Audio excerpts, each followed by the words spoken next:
जय जगन्नाथ नमस्कार। चलतु देखा आज रेसिपी। आज मु आपण मानू देखाबी बिना प्याज रसुणर चटपटा आंब खटा रेसिपी। यही खटा एत स्वादिया खटा जे आपण मैंने थरे कि दी थर जगार 10 थर खाइबापी इच्छा करेंगे। यही खटा पूरा पूरी भुजी स्टाइल खटा परी लगे। आपण मैंने थरे मो स्टाइल रे बनाई खातु, तापर जानीपर यही मसला दिया आंब खटा केते टेस्टी। वीडियो देखिया पूर्व मो वीडियो को लाइक शेयर करंतु एवं मो चैनल को सब्सक्राइब एवं पाखरे थिबा बेल आइकन को दबाई ऑल ऑप्शन को क्लिक करिया पई भूलंतु नाही। ताहाले चलंतु देखिबा आजिरो रेसिपी। एठी मो 3टा कंचा आंब नेछि। आंब को भलो भाबरे परिष्कार करी धोई देछि। एबे आमे खट्टा पई गोटे मसला प्रस्तुत करिबा। कड़े रे 2टा सुखा लंका देबा। लंका टिके भाजी हो गला परे आमे अन्य सबु गोटा मसला पकाई भाजीबा। लंका भाजीबा टिके समय अधिक लगी थाए, तेणु मु प्रथमे लंका देछि, परे पानमधुरी, जीरा, मेथी, कला जीरा एबे सबु मसला को भाजीबा। मु एठी 2 चामच पानमधुरी, 2 चामच जीरा, 1 चामच कला जीरा आ 1 चामच मेथी, 2टा सुखा लंका नेछि। मु परे लंका खटारे देवी। आपण मैंने जानीपर मु केते बेले आउ सुखा लंका देउछि। खटारे केवल पानमधुरी मेथी दे करें, किसी भी असुविधा नहीं। हेले कला जीरा निश्चय देबे। कला जीरा देले खटार स्वाद आहुरी भल लागिबो एवं खटार स्वाद 2 गुणा आहुरी बढ़ी जिवो। सब मसला आमर भाजी गोटे बढ़िया से बास्ना हेलानी। एबे सब मसला को बाहर करदेबा।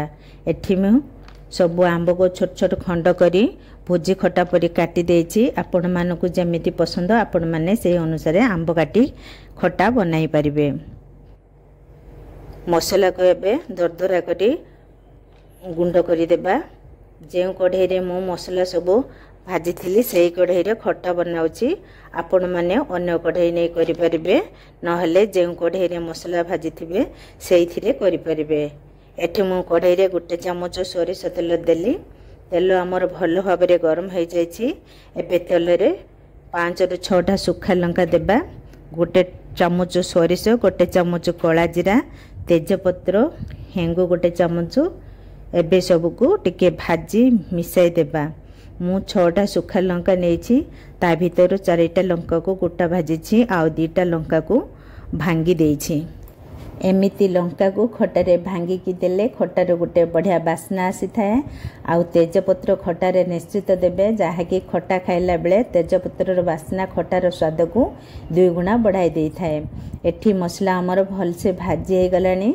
एबे आमे भूसंग पत्र को देबा। आउ सबको भल भाव में मिसाई टिके भाजी देबा। खटा गला बेले टिके गोटा मसला को कढ़ा करी भाजिले खटार गोटे बढ़िया बास्ना बाहरी थाए, किंतु मसला जमीती पुड़ी न जाए। एबे हमें काटी रखिथिबा आंब को देबा सहित सांगरे लुण भी देई दबा। एमिति लुण दे आंब को भाजिले आंब आमर शीघ्र सिझी जिवो। एबे आंब को मसला सहित भल भाव में मिसाई भाजी 2 मिनिट पई ढांकी छाड़ी देबा।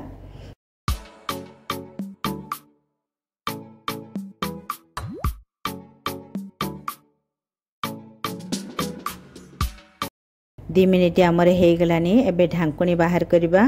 आउ टिके आंब को भल भाव में भाजी एबे हळदी लंका गुंड दे भल भाव में मिसाई देबा।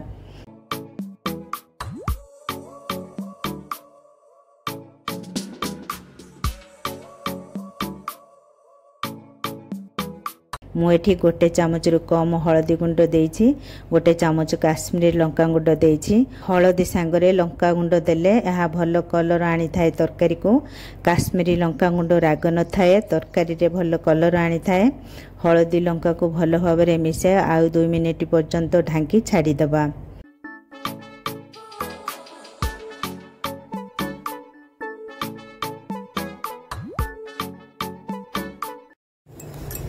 दो मिनिट आमर हो गलानी।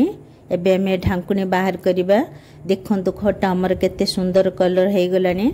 आउ टिके भल भाव में भाजी आमे जे गुंड मसला बनाई थिले से मसला रो 2 चामच देबा। आउ धनिया गुंड 1 चामच देई मसला को भल भाव में आंब रे मिसाई कसी दबा। एमिति मसला सहित आंब को कसिकी कले खटा आमर बहुत टेस्टी लागिबो।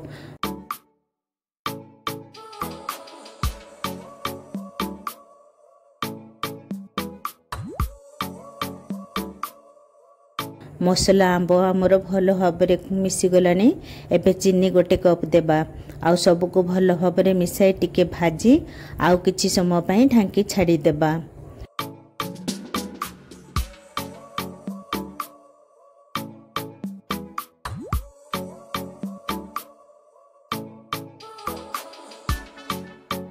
मु ये खट्टा को चीनी रे बनाउछि।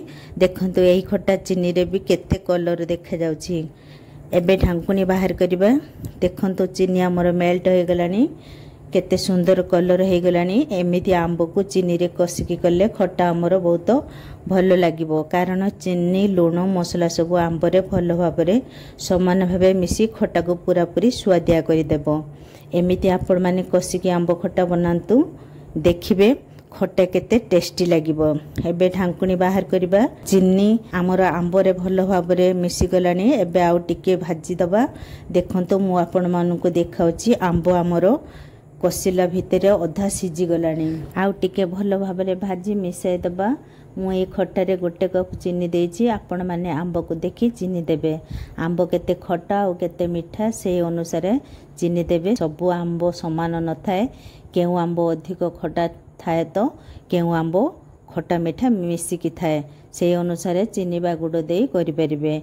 मु ए खट्टा को चीनी रे करूची, कारण एबे तो बहुत गरम लागुची। गुड़ जेहेतु गरम थाए तेणु मु चीनी रे करूची। एबे आमे खट्टा रे पानी देबा। मु एठी गोटे ग्लास पानी देइछि।